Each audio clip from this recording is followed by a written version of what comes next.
Okay, this session talks about the Simple Root Cause Analysis Tool Guide. This is part of step 4, the Analyse step. It's in the second activity. You've got from the first activity, you have a list of process issues that you want to address. There are both symptoms and root causes. You need to find just the root causes. And the way to do that is to use this particular tool. Let me tell you the background behind this tool in order to set the context. Some of you who are listening to this will have children. Others will have been exposed to this, I'm sure. But anyone who's had a preschool child will know that they adopt simple root cause analysis principles often. And that is like this. Daddy, why is the sky blue? And as I go on to explain why the sky is blue, then they'll ask why, and they'll ask why again. Or why is that bird doing that? Or why is that tree that certain way? And in order to explain, they continue to ask why until the root cause is go and ask your mother. Or it may be that they're just trying to find the real meaning of the information that's around them in this beautiful world. Okay, you know what? The simple root cause analysis isn't all that different. You keep asking why. You keep asking why until you get to what you consider the root cause. Let me explain. Remember those process issues? Grab the first one, the highest priority one. Say, okay, we'll take that, we'll state that issue. Use a whiteboard, put it on a post-it note, make it clear that that is the issue. You then ask the question, is this the problem or has something else caused this to arise?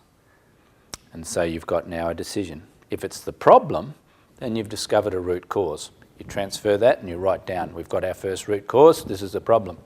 But 9 times out of 10, there'll be something else. So when you ask the question, is this the problem or has something else caused this to arise? The answer will be, something else has caused this to arise.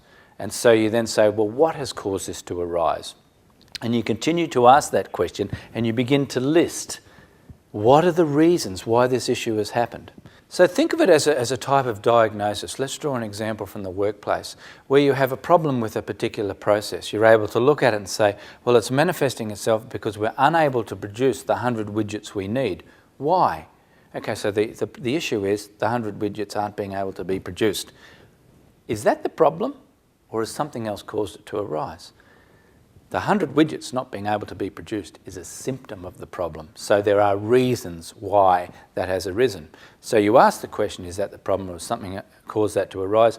No, it's not the problem. Something has caused it to arise. What are those things? And then you list them. The reason the 100 widgets, it might have been system downtime. It might have been a shortage of trained staff. It might be that we didn't have the supply parts available. It might be that it's not the right environment, or the temperature's wrong, or the diagnostics not working. There could be 100 reasons. You list them, and then you go through each one. Is that the problem, or has something else caused it to arise? And you look at each one, and you end up with a root cause. Now, when you get to a root cause, you put a red circle around it and say, yes, this is the problem. It's a whiteboard exercise, so you can do lots of moving around and lots of rubbing. But the whole idea, as you'll see in the tool guide, is simply to build it from left to right. Build the story for each process issue, and you'll end up with root causes. You then move to the next issue of the process issues list, and you state that. Is this a problem or has something else caused it to arise? And what you'll find is as you go through each process issue, they start to talk to the same things. They start to have the same root causes, and you're starting to get a pattern of root causes.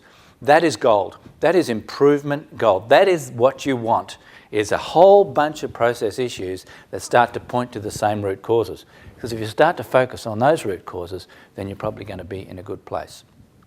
Let me just give a quick recount of what I mean by a root cause. If I walk into a room and I say, walk past the door and cut myself on the side of the door, on the metal plate. And I thought, oh, gee, that's no good. So I'll go and get some Band-Aids, and I put the Band-Aid on my finger, and I think, you know, that could happen to someone else. I'm going to leave Band-Aids in this room all the time. So if it happens to someone else, then they've got the Band-Aids. Is that going to help? No, it's not. I'm dealing with the symptom, the cut finger. The root cause is the door. So if I get the door fixed, I don't need the Band-Aids. So that's the whole idea of root cause analysis. It's finding those things, putting red circles around them and saying, it are these things that are causing these process issues to arise. And you have those root causes.